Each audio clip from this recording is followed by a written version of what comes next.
Hey everyone, welcome back to the best US Mint news channel on YouTube. I'm Son of a Silver Stacker.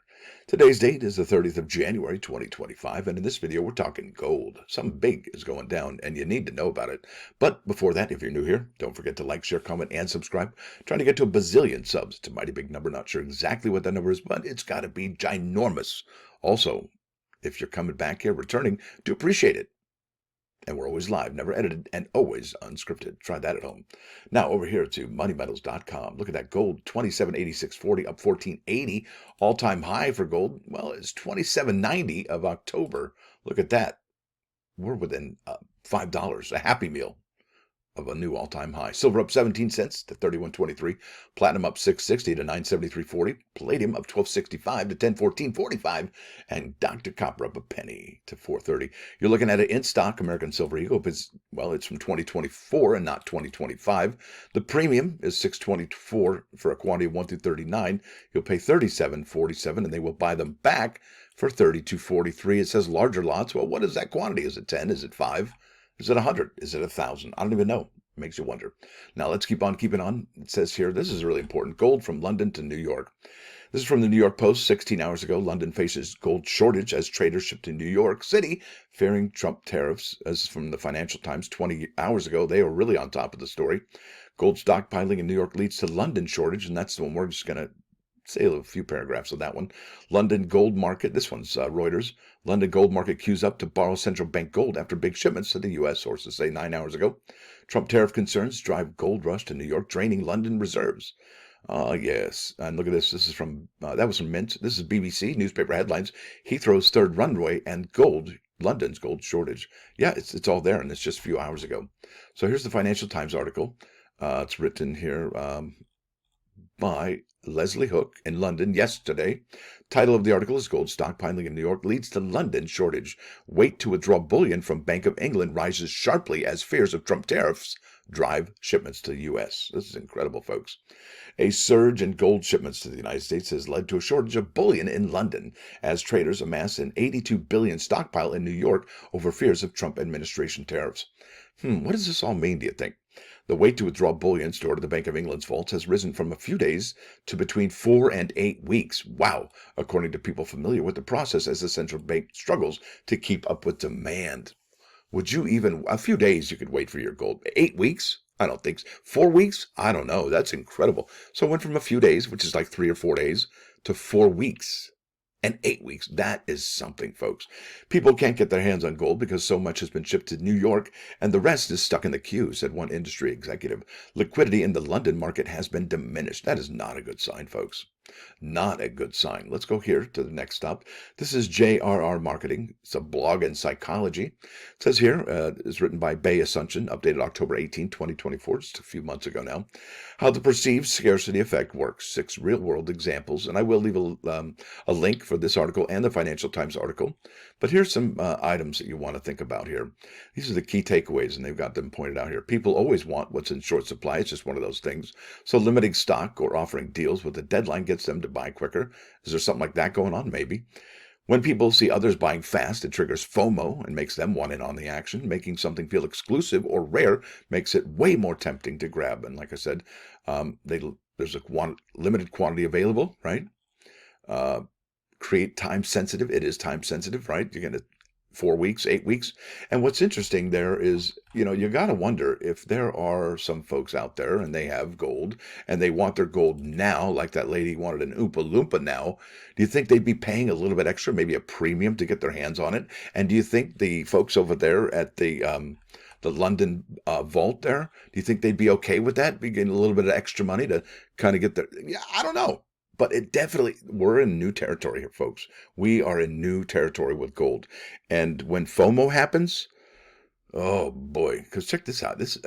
You know what? I was talking to Azure Blue yesterday over a text, and I said something, and he said something, and we were talking about gold. And it was really interesting how in the United States, gold had been outlawed in 1934. All right, and I think it was reintroduced as an investment in 1974. So that was a few years. And because of that, there's no real generational investors You know, it's very thought-provoking. My question was that since gold was outlawed as an investment from 34 up until 74, there's no generational investors or generational wealth builders in gold. And because of that, gold in the United States really isn't understood as well as it could be, right?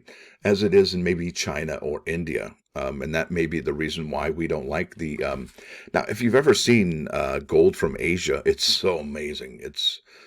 Oh man, it's just the color is remarkable. You can't even fathom how beautiful that is. It really is something. And this gets more interesting, folks, because look, when investors know that leasing out more banks, when a bank like these guys here, investors know that leasing out more than banks hold is the engine and the endless supply of paper, right? I mean, this is just, so what does this mean for the paper investors? What does it mean for the physical investors? Me personally, I don't think you ever own it until it's in your hot little hands. Personally, that's how I feel. So we are in new territory, folks. They are having a supply shortage of gold. Now, I don't know if that's worldwide, but it is definitely interesting. And what does that affect? What effect does that have on the United States Mint and the gold coins that they produce, right? It's interesting times here, folks. So I've showed you the perceived scarcity. I've showed you also, oh yeah, here it is. When could American own gold? When could Americans own gold? And that was here, December 31st, 1974, after President Gerald Ford signed a bill legalizing private ownership of gold. And think about that, folks, what that does to the smarts of generational wealth building and generational investors in gold. Yeah, you might have some people that invested in gold 1970s, maybe a few, thousands, millions, who knows? But is it the core of people? Don't the core people stick with stocks? It's really interesting. And how is it that you can get more information on how to trade gold? Do you see what I'm saying here? How do you learn gold? And is the price we have now, is that even the real price? Because aren't precious metals manipulated? We know silver's manipulated. People have been busted for doing that one for years and years and years. We don't even know the real price of silver, right? That's something. So what is the real price of gold? That is rich. Now, this is something I wanted to show you. And let me show you this first, actually. I know I'm all over the map. I'm on a lot of meds. Sorry. This is by Adam Grant. The hallmark of expertise is no longer how much you know. You know somebody who knew a lot back in the 80s? Yeah, they were really rewarded.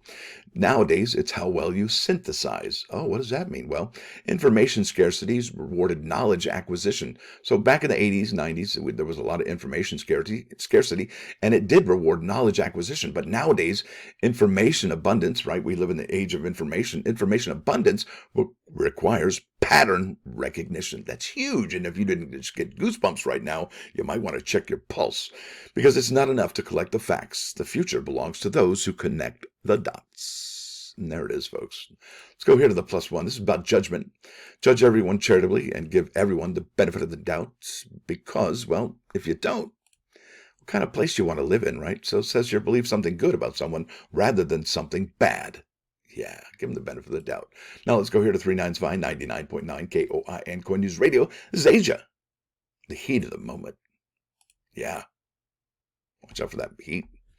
Now, with that said, I want to thank you all for coming. Thanks for dropping by. Don't forget to hit that like button. And if you do like what you hear and see, sub the channel. It's absolutely free. Also, if you want to support the channel, it's $1.99 a month. You just click right over here. It's the membership tab. And like I said, it's $1.99 a month. It's pretty inexpensive. It's like the price of a cheap cup of coffee. And it helps these videos come out each and every single morning. It's not such a bad deal. Stacker out.